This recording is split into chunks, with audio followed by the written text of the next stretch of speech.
Welcome to Kent, Ohio. Go ahead and put your headphones on, step out onto the pavement, and take a deep breath of the Midwestern air. We are starting our 15-minute walking tour right here on South Water Street, standing outside the classic brick facade of the Nut House Pub and Grill.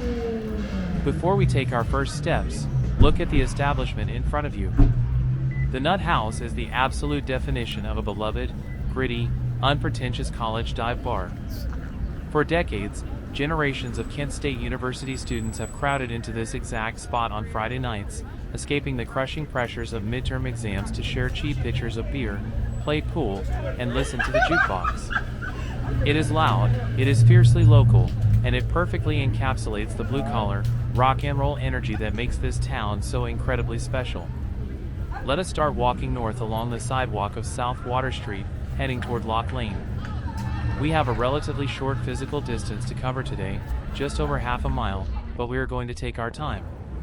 At a leisurely pace, this route is going to perfectly fill the next 15 minutes, allowing you to absorb the deep history, the stunning revitalization, and the quirky, independent culture of this city. As your shoes hit the concrete, I want you to listen. Depending on the exact time of day, you are almost guaranteed to hear a deep, echoing blast of a train horn, followed by the heavy, metallic, rhythmic rumble of freight cars. You cannot talk about the history of Kent without talking about the railroad. In the mid-19th century, a visionary local businessman named Marvin Kent practically willed this town into industrial existence by bringing the Atlantic and Great Western Railroad right through this valley. The trains brought massive manufacturing, they brought wealth, and they brought thousands of workers to the banks of the river. The constant, distant rumble of the freight trains that you can feel vibrating up through the soles of your shoes is the absolute, historic heartbeat of this city. We are coming up on East Erie Street. Go ahead and take a right turn here. We are only going to walk down East Erie for about a minute, but I want you to notice the shifting architecture around you. We are walking away from the older, historic brick storefronts of Water Street and moving toward the modern epicenter of the city's renaissance. Prepare to make a left turn onto South DePaster Street. As you make this turn and look ahead, the landscape completely opens up.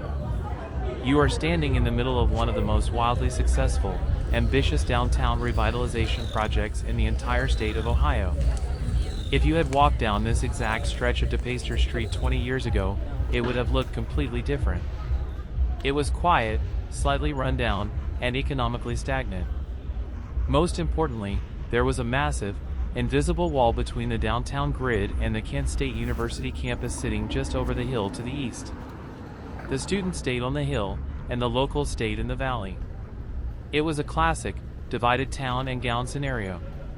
But a few years ago, the city and the university forged a massive, multi-million-dollar public-private partnership to completely transform this grid.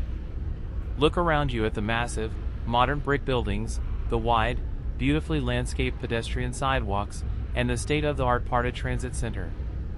They successfully bridged the physical and economic gap, bringing the energy of the university directly into the historic downtown and breathing an incredible, vibrant second life into the city. We are walking north on South DePaster now. Enjoy the wide sidewalks and the bustling energy. You will pass coffee shops, modern apartments, and students carrying backpacks to class. We are walking toward the absolute main artery of the city, East Main Street. As we approach the intersection, you will see a large Buffalo Wild Wings right on the corner at 176 East Main. We are going to take a left turn here onto Main Street. This intersection is usually buzzing with heavy foot traffic, cars waiting at the lights, and the constant hum of a thriving college town. But we are not going to stay on the loud, busy main sidewalk for long. Walk just a few feet past the restaurant, and look to your right.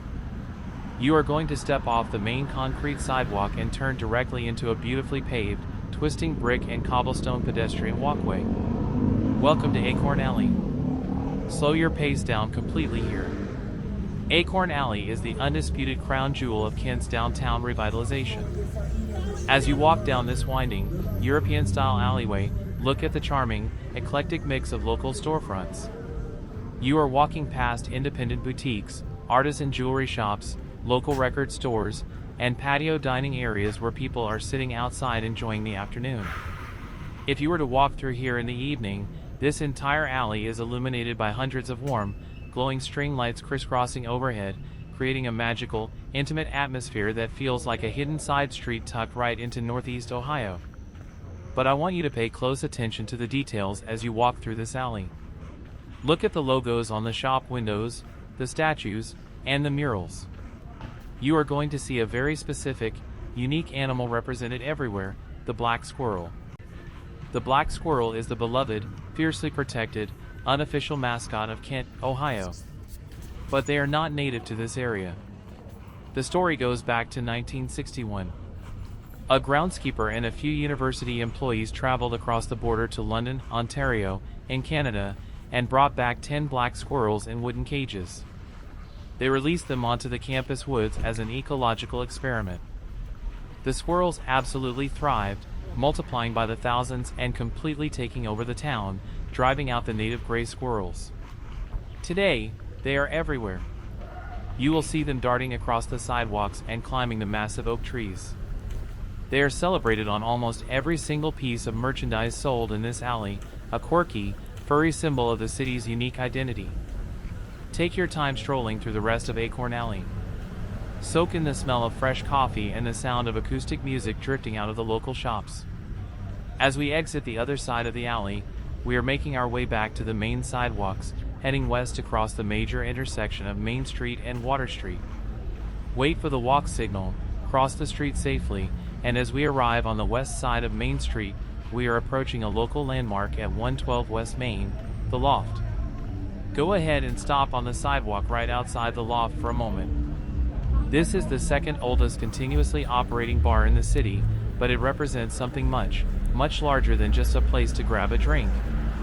This unassuming building represents the legendary, deeply influential, and incredibly gritty music scene of Kent.